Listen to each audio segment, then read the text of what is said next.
Have you ever wanted to be the first to know if aliens really exist? Well, with Nebula, you can be! Nebula is the streaming service that's home to It's Probably Not Aliens, as well as our YouTube channels. And the best part? All of our content goes up early on Nebula. So when we break first contact with ET, you'll be the first to find out. That's right, you'll be able to listen to the next episode of this show before anyone else. Plus, we post bonus content that you won't find any other place. And the best part? By signing up for Nebula at nebula.tv/probablynotaliens, you're directly supporting the show and both of us. So don't wait any longer. Join Nebula today and be the first to know if this time it really is aliens.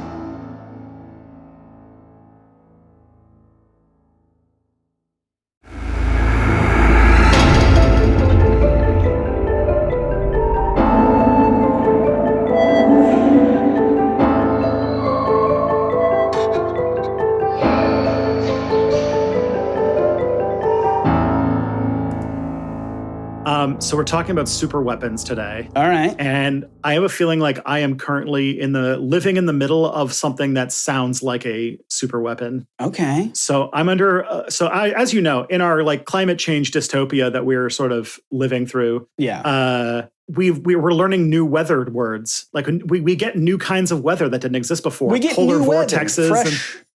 Fresh new weather. So I'm in the middle. Keeping it interesting, this planet. Yeah. So I'm in the middle of what's called a heat dome right now, which definitely feels like some kind of super weapon. The newspaper said the headline for this week for the newspaper was that it was going to be blast furnace-like conditions. Blast furnace. Goodness. Yeah, like we were seeing humidexes in like the mid 40s earlier this week. Yeah.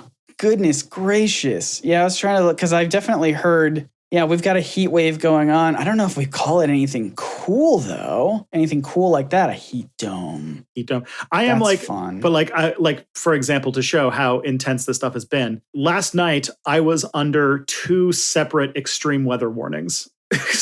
Gosh. Because I was under an extreme heat warning and under an extreme severe thunderstorm warning at the same time. So, yeah, but like, oh my God. Heat dome, that sounds like a super weapon, doesn't it? Like, hit them with the heat dome. A heat dome. Yes. Go get Superman. Hit him with the heat dome. Yeah. That sounds very Lex Luthor. I know that's not Lex Luthor's voice. He's much more. But in my head, he's like this. He's like an evil villain. Excuse me. I thought it was, and very importantly, Lex Luthor. Thor. I know, with the OR and everything. Luthor's heat dome. I feel like because you know how like the movies keep making the villains more scary, yeah, and like how the Joker has been like turned into a person who does tons of boners into like a scary psychopath. Yeah, he sure did love those boners back in the day. I feel like Lex Luthor is like has high possibility for that, and they tried it with Jesse Eisenberg, and it just did not work. I was gonna say they did try to rebrand him as like a tech billionaire guy who's sort of annoying. I liked that, to be completely honest. Yeah.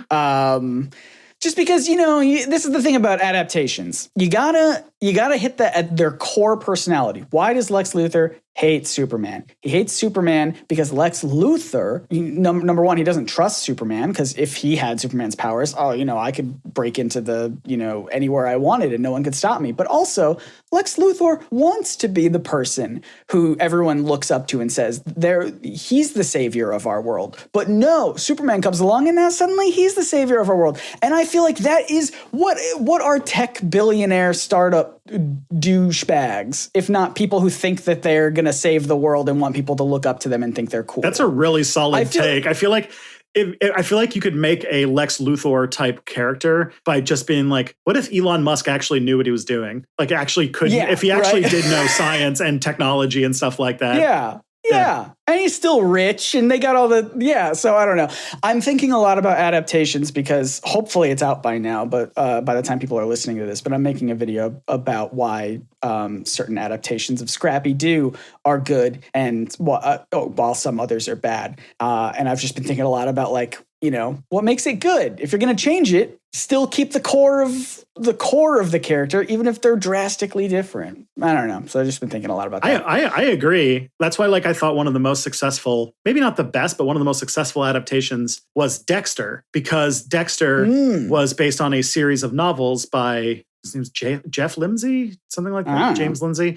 I read a few of the books. They kind of got bad after a while. Lindsay. But the whole thing that they did, and I think that more adaptations should do this, is that the first season very roughly mapped onto the plot of the first book. Okay. Except that they then didn't kill some characters from the first book. And from season 2 onwards, they just did their own thing, but they used the same characters and premise, but they did all new things. So even if you do like the books, you kind of get a different version of the same story, just with a different plot and different things. And so to me, I feel like an adaptation that faithfully follows the source material is missing out, because the people who've seen the source material know what's going to happen already. While if you do something, I know what's going to happen. Yeah, but if you take the same premise and the same characters and do something very different, everybody wins. Well, that's why, you look at superhero movies. How often does a superhero movie literally follow a comic book storyline? Hardly ever. They're usually just here are characters in the universe, and we're going to tell our own story.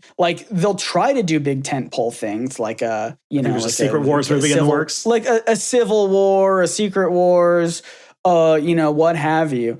But even then, it's obviously very different. But most of the time, they're just all right, we've got a new Batman movie. What's the villain we want to pick, and what story can we tell? And it's largely not based on a comic book. Or if it is, it's extremely loosely based off of a comic book.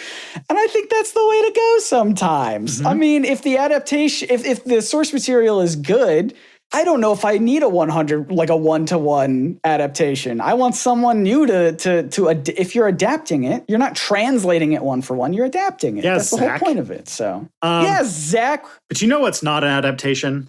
This podcast. I guess, unless we are very loosely adapting the TV show Ancient Aliens in a way that is extremely counterproductive to what they want us to do. Yeah. But that's what we do here on this show. We're Paul Verhoeven's adaptations.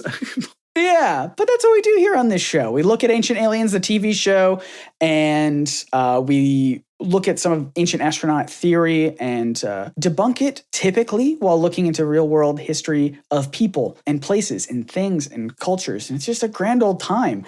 My name is Scott Nicewander. I know nothing. I have watched the TV show Ancient Aliens, and I'm here believing everything they've told me until Tristan says otherwise. I'm Tristan Johnson, the beholder of the Heat Dome. You've got the Heat Dome? Yeah, I'm right in the middle of it. Lex Luthor let you have it? That's awesome. He's renting them out now. He's got a sort of doomsday device Airbnb type thing. Yeah, the Heat Dome. Yeah. That's great. So yeah, that. So I get to do minor supervillainy, but then I can still leave it when I want to. That's pretty cool. It's like when some other billionaire guy started selling flamethrowers to help fund a different company or whatever. You remember that? Oh yeah, that's all really annoying. I can't keep talking about Elon Musk on this podcast. He's endlessly he's never once talked about us, so we can't keep talking about him. If there's one superpower he has, it is to have people always talking about him. That's true. But today we're going to talk about something that is not like Elon Musk, in that we're going to be talking about advanced super weapons. Ooh. Now this is sort of a misnomer, because usually we're talking about ancient aliens. So is it advanced super weapons, but still ancient advanced super weapons? Yes. What is this about? So the idea is that as we kind of go through this season about the alien tech, that the aliens have given super high tech technology to our ancestors that they then use to do things and were written down as basically myths. In our last episode, we talked about the chariots of fire. Then they lost them, I guess. They lost the technology. They disappeared with no evidence of their existence, yeah. Cool, yeah. Yeah, so that's... Aliens just took it back. They were like, all right, you borrowed it, but we need it back. Now Exactly. it's a lawnmower. They rented it out, just like the heat dome. Just like the heat domes. There you go. So this is the idea. Now, this one is a little bit, I'm going a little avant-garde here because this has come up in several episodes of Ancient Aliens, but it's always like a very like brief mention. So this is like borderline grab bag material where I'm talking about a bunch of small claims that kind of fit under one larger claim, which is that there are a bunch of ancient societies like Sumer, like Greece and India and the ancient Celts who had these myths of gods wielding these advanced weapons. And what they're actually writing about is not myth, but advanced super weapons wielded by aliens that have been reinterpreted as myths. Yes. Big, strong extraterrestrials, smart, coming here with big gun, big laser, spears, I think. All sorts of cool weapons that can do mystical, magical, but not magical, science-y things. Yeah. And it raised an interesting question because you do see in several,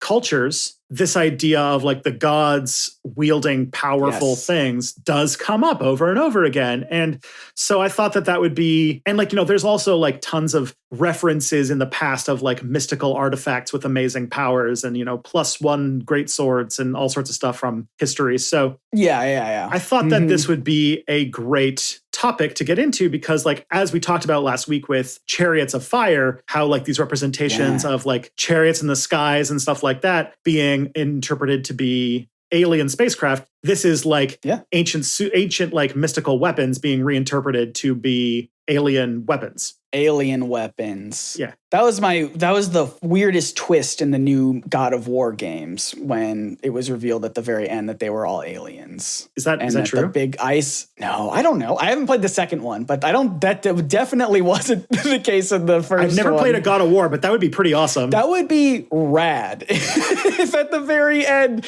he just gets beamed up to his spaceship and he's like, "Boy, come with me, boy, with my magic space axe, boy." Yeah, and then you can have the next game be him like fighting on UFOs and stuff like that. God, that'd be such a cool. I've literally never played. I've never played a God of War game, so I don't know what the hell I'm talking about. But God of War in space. Yeah.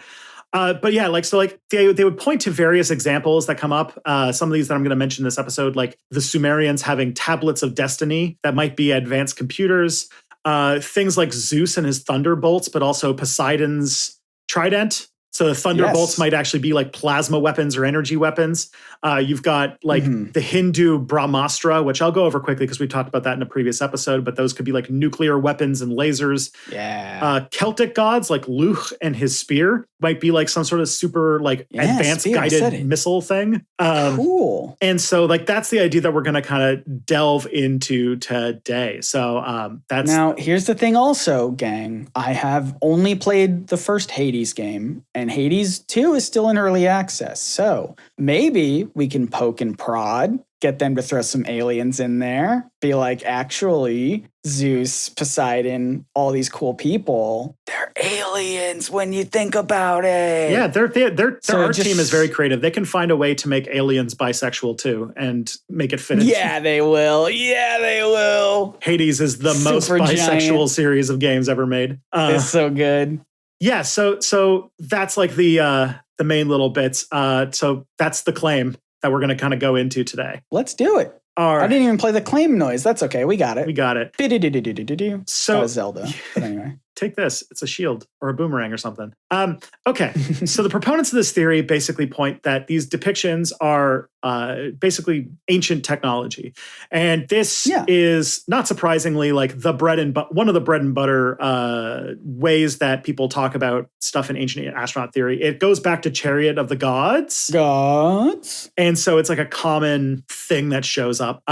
They would talk about basically saying that seeing such advanced weapons, these the lowly humans would then would interpret what they saw through the lens of myth and encircle it and turn it into things like weapons and chariots and things like that. Yeah. So I'll give you a couple. I mean, it's real easy fodder for them, right? Mm-hmm. They're just like, our job is to look at the past and try and find quote unquote evidence of aliens. What's the easiest thing for us to do is look at mythology. They've done this a lot. And specifically, big, powerful weapons, yeah, sure, it could be, magic. It could be, anything else. But what if it's alien technology? Think about that one. So super easy fodder for them. Yeah, exactly. So there's a few examples that stick out as like potential that come up often.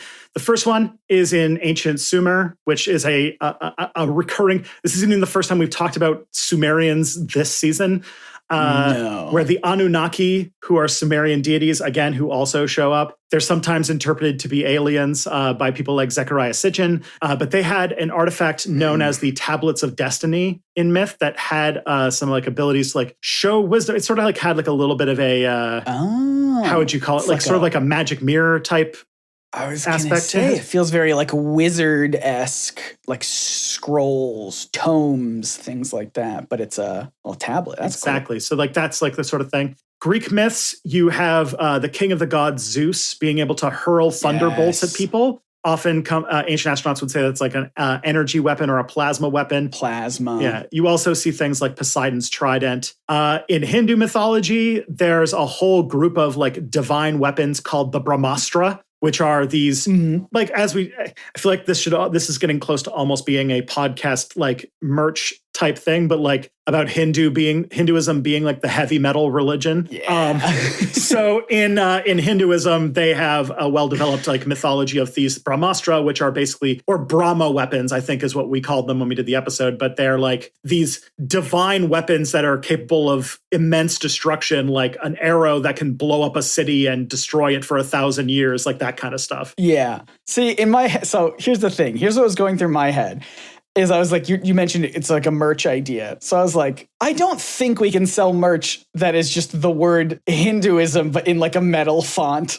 I don't think you and I are allowed to do that. Maybe. There's a bit of appropriation there. And then I thought, well, what about Brahma Weapon? Because that sounds like a really cool metal band name, Brahma Weapon, but still feels like cultural appropriation. It's true. A little bit. Just a tad. So maybe we can't do that. But hey, Etsy designers out there, if you want to make your own, and you feel like you are better suited to do it than me and Tristan are, feel free. Yeah, if you're Indian, you can do that. Yes, please. Another example would... I still don't know if I can even wear it. Like, if I bought it, I'd be at least supporting someone, but I don't know if I can wear it in public. Stuff gets complicated very fast. Yeah. In Celtic mythology, you also have Luch, a prominent deity who has a spear that never misses its target, which I believe Ancient Aliens claims is a guided missile.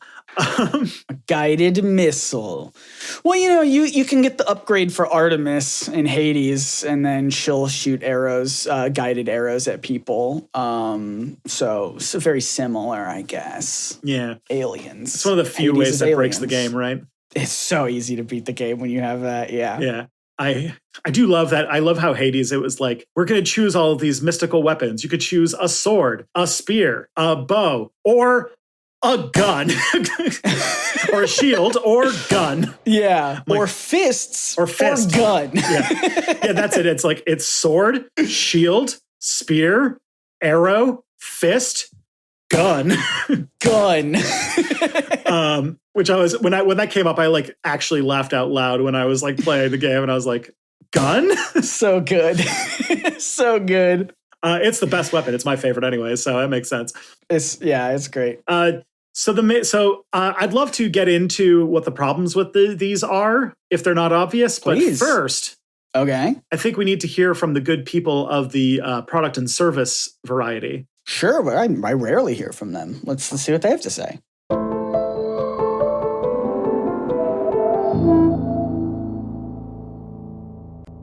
So the biggest one is to talk about this, and this is like, I feel like sometimes when we were doing episodes like this, and then I get to the part where I have to debunk the claim, and I'm like, I now have to articulate very stupid things. Like this one is like, the answer is that there is no evidence to support that this is true.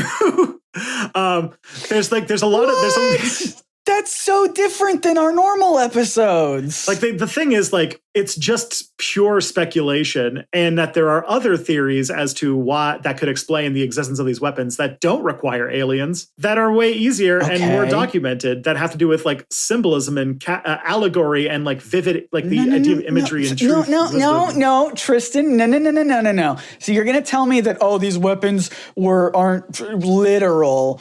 I swear to God, if you tell me that Poseidon doesn't have a big fork that he uses to control water or whatever it is he does, I'm to spool up ocean pasta. Yeah, to spool up ocean pasta. He also has a big spoon. People don't know that. He has a giant spoon. I'm going to cry. He does the dainty style where he takes the spoon and man. And and all the delicious little seaweed. That's sea spaghetti. Mm-hmm. Spaghetti. That's nothing. Move on. Is this a thing? It's a thing, anybody?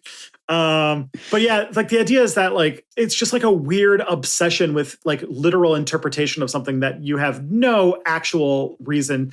Like Poseidon has he has a pitchfork or like a thing because that's the weapon you use when you're fishing. It's for fishing. Oh.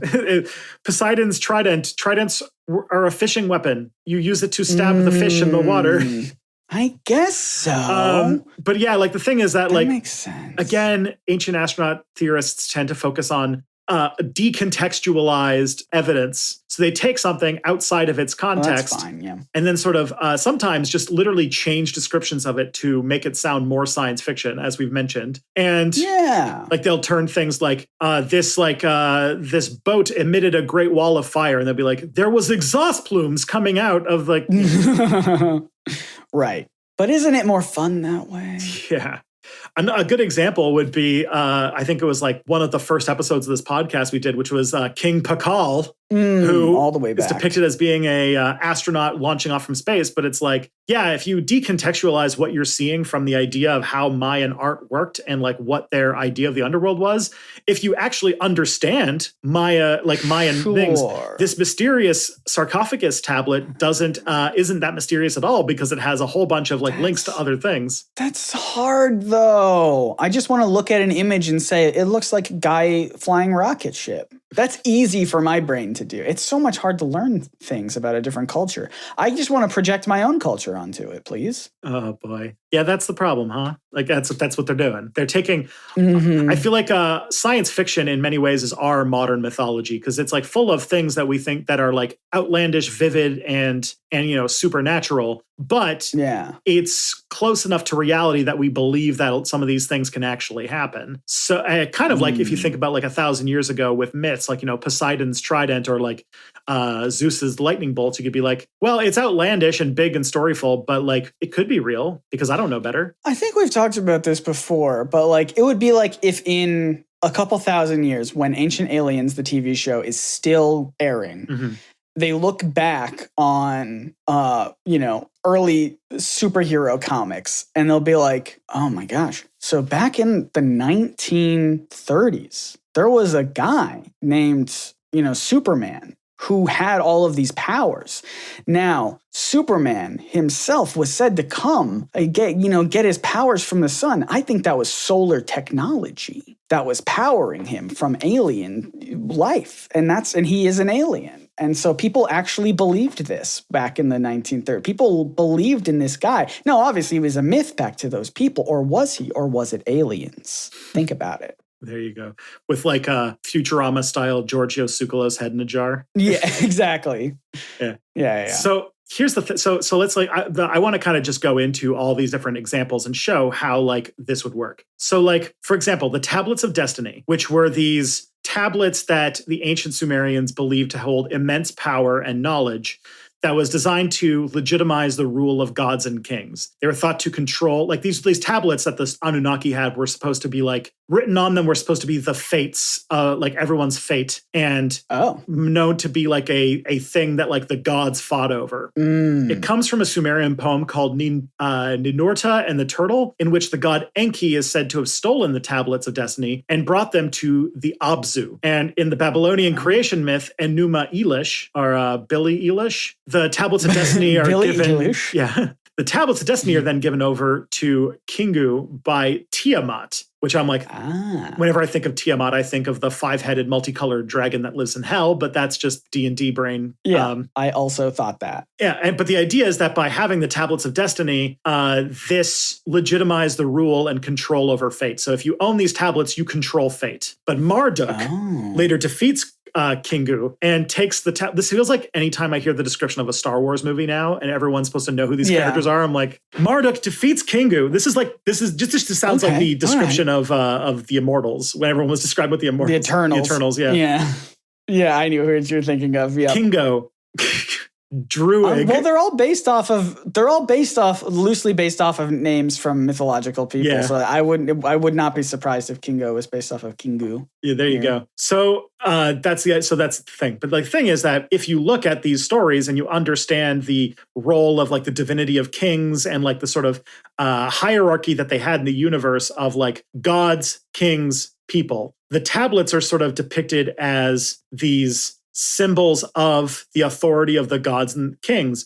You can tell this because they're often shown as things like breastplates, or they're on, like sometimes like a breastplate will show the tablets of destiny on them to show like the power of the king, or like the king himself might wear like robes that have these symbols on them, which is supposed to be a symbol of like their authority and their control over the cosmos. Yeah, they are the most in control. If you can control the fates, you can control everything. Exactly. And you see similar concepts, like you can, like the other way that you can tell that this has more to do than just like a literal thing is you see similar concepts as the story goes to other places.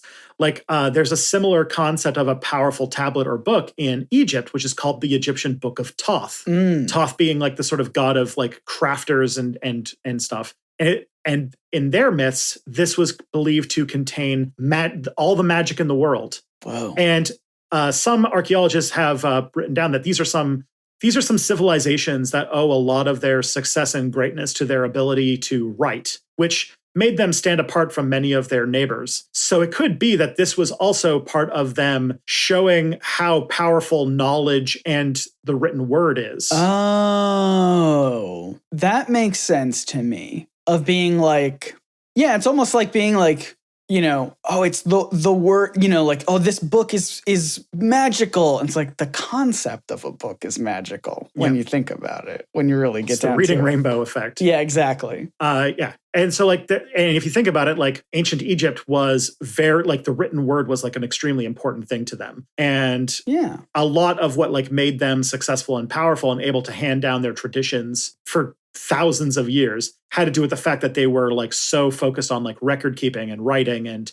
maintaining language and things like that. And the Sumerians had a very similar thing. They had a writing system called cuneiform that documented day-to-day things and also was an important part of handing down. And you really like, if you really want to think about it, like building legends of like kings and history and stuff like that, the written word becomes like the way that you do that. So yeah, I mean, it's also just I don't know if you know these people were thinking of it at the time, but it's also a way to just sort of have yourself live on for longer, because like you can pass down an oral tradition, but if all those people die, as long as you've written it down somewhere for someone else to find later, you live on a little bit. You think about it. Exactly.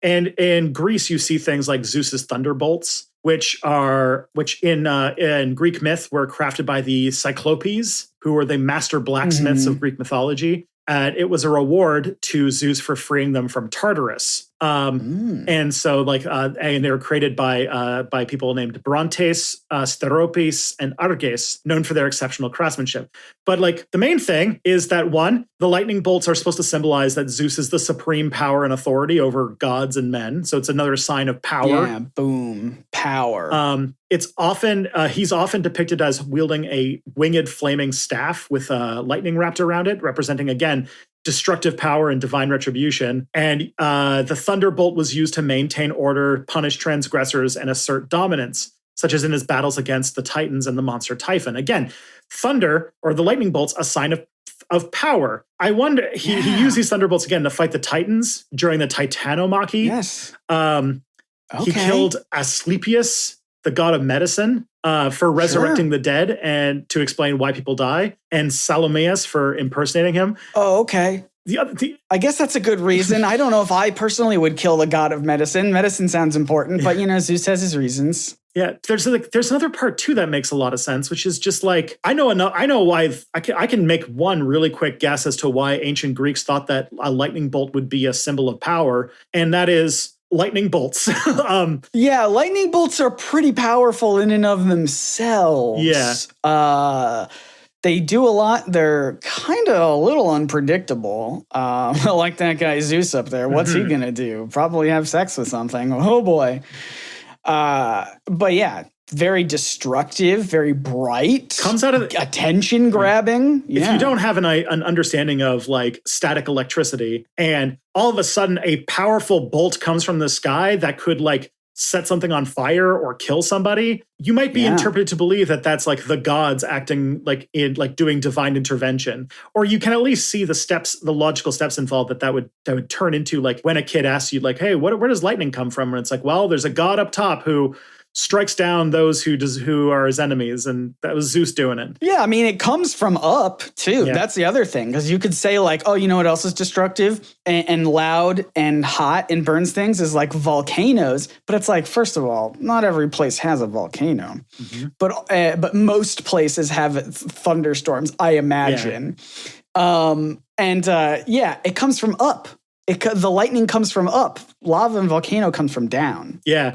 That's different directions. Now, we wouldn't get into it in this episode, but I would put money down to say that like in Polynesian mythology, they probably have like divine super weapons too that are related to volcanoes, because that is a source of power from where they are from. Exactly. I mean, we talked about volcanoes too. There's a whole ancient aliens thing where they thought volcanoes were alien bases or something like that. Mm-hmm. It was ridiculous. Yeah. But different cultures have different things that they see as powerful. Yeah. The other thing too is Zeus's thunderbolt is alongside other things that were made during the Titanomachy by the Cyclopes, including Poseidon's trident and Hades' helmet. Again, these are also supposed to be, and the thunderbolt really works for this if you understand the thunderbolt in context, because the trident, a 3-pronged spear which is used for fishing, was designed to show that Poseidon had dominion over the sea and spaghetti and water-related stuff. The thunderbolt is supposed to be a reference of his dominion over like the skies and the earth. The sky. And the helmet, a thing that you would wear, say, when you're mining, is supposed to be a symbol of Hades' dominion over the underworld. Because even though Hades has sort of been blended with our concepts of Satan today, like ancient Greeks would pray to Hades if like they were mining and they wanted to make sure that they like, struck good minerals and stuff like that. Sure. He was just the god of under the earth. When you're in someone's dominion, it's probably best to be on their good side. Mm-hmm. So that makes sense. Yeah. And so, yeah, like that is like another aspect. That's like an aspect of that. And so that's where like that comes from. Other fun things. Apparently Poseidon used this trident to make the first horse, whose name is Scythios. Cool. Scythios. That's cute. And yeah. And then apparently, he created a saltwater spring in a fight with Athena over the patronage of Athens. Okay. So and the trident has been used to calm storms, create islands, or punish those who offended him, such as in the myth of Ajax the Lesser. Man, I would never want to have the Lesser as part of my... as your title? That would not be good. That's a bad sign. Yeah, exactly. But yeah, like the thing, there's a couple reasons why you would do this. And just to kind of hit on the Thunderbolt thing again, it's not even the only civilization that used divine intervention to describe thunder and lightning. Probably the most famous that we know of is Mjolnir, the hammer of Thor. Boom. And Thor being the god of thunder and lightning. And oftentimes like you see this happen in more than one case study. Yes. People see lightning. And they're like, someone's got to be controlling that. Yeah, if you don't know where lightning comes from, and if you don't know where thunder and lightning comes from, just the experience of it would be terrifying. Yes. Yeah. But powerful and cool. Yeah, and some other experiences that I'm not going to get into, like for the Hindu deities and the Brahmastra. We did a whole episode on that, and the Celtic stuff, just because I ran out of time, and I feel like we're going to end up doing a Celtic episode at some point where I can do more about Luchin's spear. But it's a little outside my thing. Okay, but, sounds good. Like, yeah. But you see other versions of this, like Zeus's thunderbolt comes up, but also like Indra, one of the Hindu gods, has a weapon called a Vajra, which is supposed to be his symbol of supreme power and indestructibility. But yeah, the thing is that the reason why they're so interesting is because they're supposed to be vivid, imaginative, cool things because they make good stories. They make people loved these stories in the past and stuff because of the same reason we love stories of like epic weapons and battles between the gods and stuff like that. We call them like superhero stories. We call them superhero stories. Whatever, we call them the video game Hades where they give you a gun. Yeah. It's good times. And again, also, every single one of these things you see them as symbols of divine authority, of reflections of the social values of those people, and reinforcing the hierarchy of the civilization that they lived in. Like Mjolnir, for example, symbolizes the fact that Thor is the protector of Asgard and humanity. Yeah. So when Thor is using his thunderbolts, he's like protecting against ice giants, he's a hero. I guess. Frost giants is the correct terminology. But yes, he's a hero and we all love him. And he looks like Chris Hemsworth.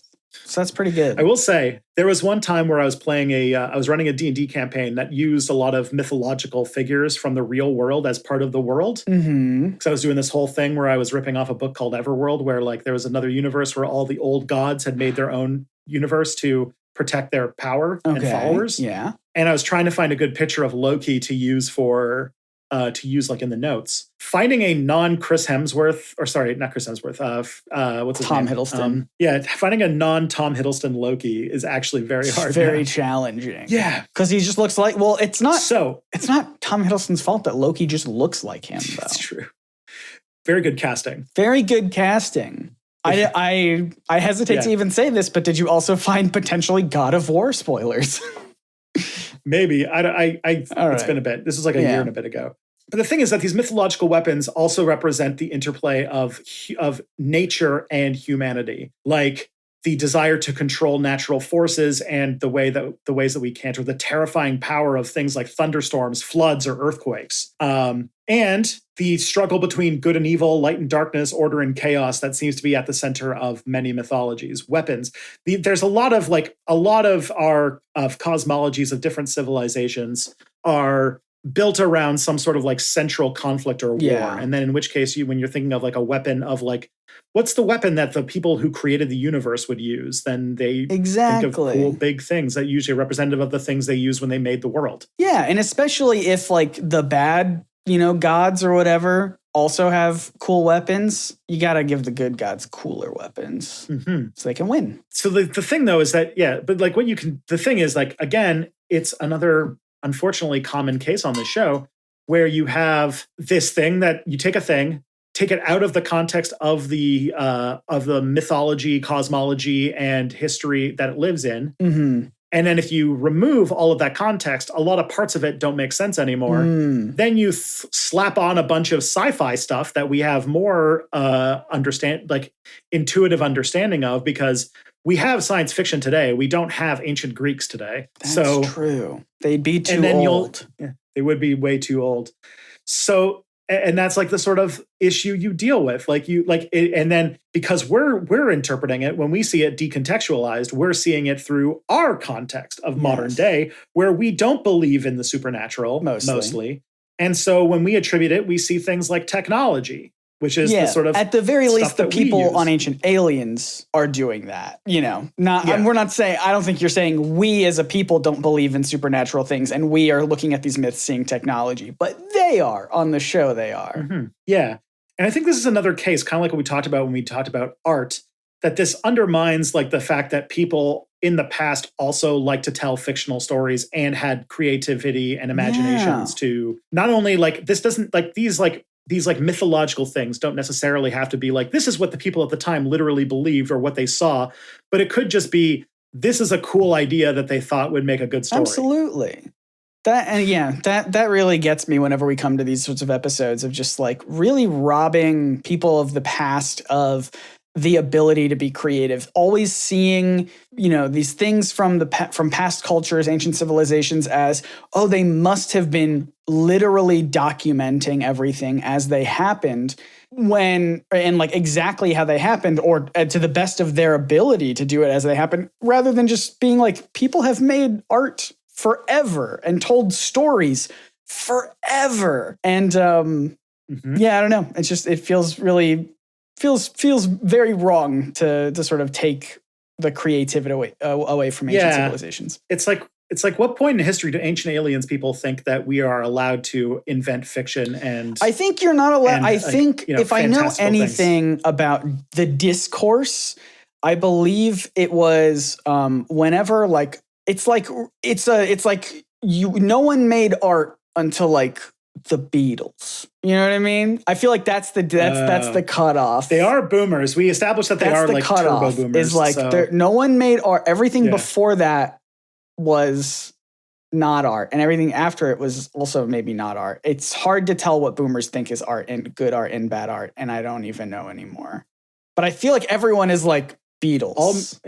Pretty good. Yeah. All good music happened when they were teenagers. Yes. And in their early 20s. And then that was the end. That's correct. But you know where you can get things that are true art? Are you going to recommend an AI program? Oof. We can't go down it. You can follow us as real people at Probs Not Aliens on Twitter and Blue Sky. Yeah. We're not bots. I don't think.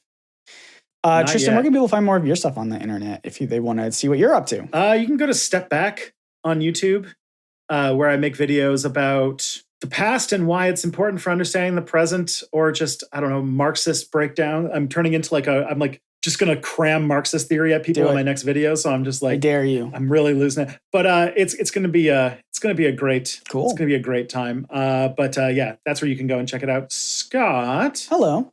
If I wanted to figure out why Howard the Duck was stolen from Marvel, where would I go for that? That's a good video, I think. That's a very old video of mine from my YouTube channel, NerdSync. Tristan, we got to get your computer fixed. It just keeps recommending you very old videos of mine from when I had hair, I imagine. That's my channel, NerdSync, NERDSYNC. I talk about comic books and superheroes and cartoons and all sorts of stuff. I've got videos coming out all the time. Fingers crossed. Mm-hmm. You can also support this podcast if you like it over on nebula.tv/probablynotaliens, where we post episodes early. And if you want to support us directly in a bigger way, a way that would make us very happy, you can go to patreon.com/probsnotaliens. There's some also good rewards and stuff over there for you. And it just helps us out. We would love to just make this show and continue it forever and ever and ever and ever. And you can, if you don't have money, no worries. You can always write reviews of this show on whatever podcast platform you are listening to us on. And if you've already done that, well, hey, tell your friends about it. Tell your friends about the show. If you already told your friends about the show, make new friends and tell them about it. And the great place to send them is probsnotaliens.com. It's a website that has links to everywhere where you can listen and support us. That's a great, great show. Great website. Yeah. I think that's everything. Yeah, so, it's a good show. Yeah, it's a great show. Highly recommend our show. Yep. But that is everything. So until next time, my name is Scott Nicewander. I'm Tristan Johnson, and the truth is out there. Probably.